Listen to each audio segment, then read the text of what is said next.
Undergraduate Admissions by Allison Ashcraft. For this assignment, I chose to talk about the Undergraduate Admissions Office at the University of North Georgia. Overview of admissions. Based on an article by Study.com, undergraduate admissions must recruit and enroll students. They also travel to high schools and other colleges to meet with students, answer questions they may have, and evaluate potential applicants.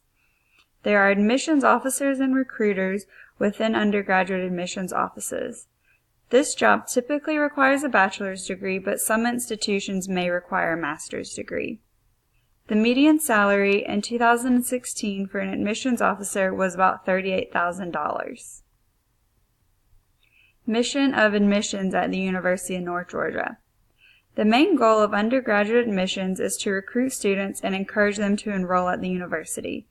This includes students at different high schools and colleges throughout the country. At UNG, their mission statement is, no matter your goals, UNG's expansive mix of majors and campuses give you a pathway to get there. Nationally recognized for academic excellence and affordability, UNG is one of the country's best values in public universities. History of the University of North Georgia. I was unable to find any history on the admissions office at UNG, so I'm going to give a brief history of UNG.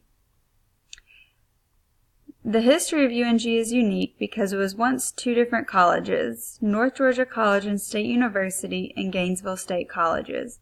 These schools merged in 2012.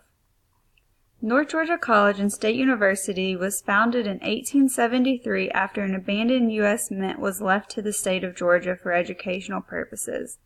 It is Georgia's second oldest public institution of higher education and Georgia's first coeducational university. Gainesville State College was founded in 1964 in order to fill a need for higher education in Northeast Georgia. They offered mostly associate's degrees and a few bachelor's degrees for students. Today, the University of North Georgia has 5 different campuses located throughout North Georgia. UNG is unique because it offers associate's degrees, bachelor's degrees, master's degrees, and a few doctoral degrees. It is also recognized as a leading senior military college. General historical overview of admissions. At the start of the 18th century, prospective college men were evaluated based on their character, background, and proficiency in Latin and Greek.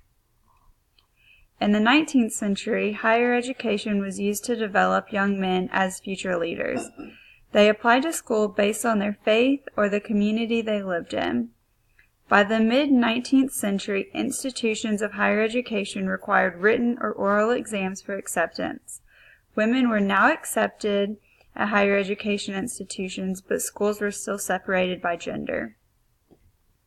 By the 20th century, students were required to have high school diploma in order to attend college, and admissions became more selective because of this change. The Great Depression led to the creation of recruitment within the admissions process. By the mid-20th century, college attendance was open to everyone, not just the elite. Diversity in colleges was at its highest rate. In the 21st century, there is more diversity at colleges than ever before. This rate continues to increase. Additionally, students are measured on multiple scopes before they're admitted. This is based on their SAT or ACT scores, high school GPA, and sometimes even their social media accounts. What services does admissions offer at UNG? At UNG, the admissions office offers tours to students who are interested in applying and orientations to students who've been accepted. They set up meetings with potential students to review the requirements and determine what the student needs to complete before they'll be accepted.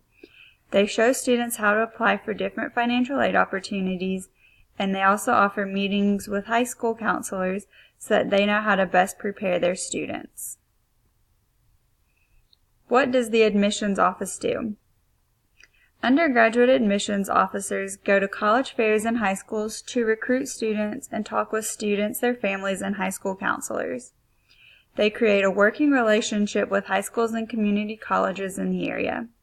They meet with students who come in the office in order to determine what type of student they are, be it new freshman, transfer student, international student, non-traditional student, dual enrolled student, or a returning student. They also help potential students figure out what would best suit their needs, either an online student or an on-campus student. Once a potential student's requirements have been completed, admissions officers then accept those students and help them complete the next steps. They also work closely with other offices on campus to make sure their students stay enrolled at the institution and eventually graduate. Challenges admissions offices are facing. I spoke with someone in admissions, and he said that the biggest challenge admissions offices are facing is getting students to enroll at the institution.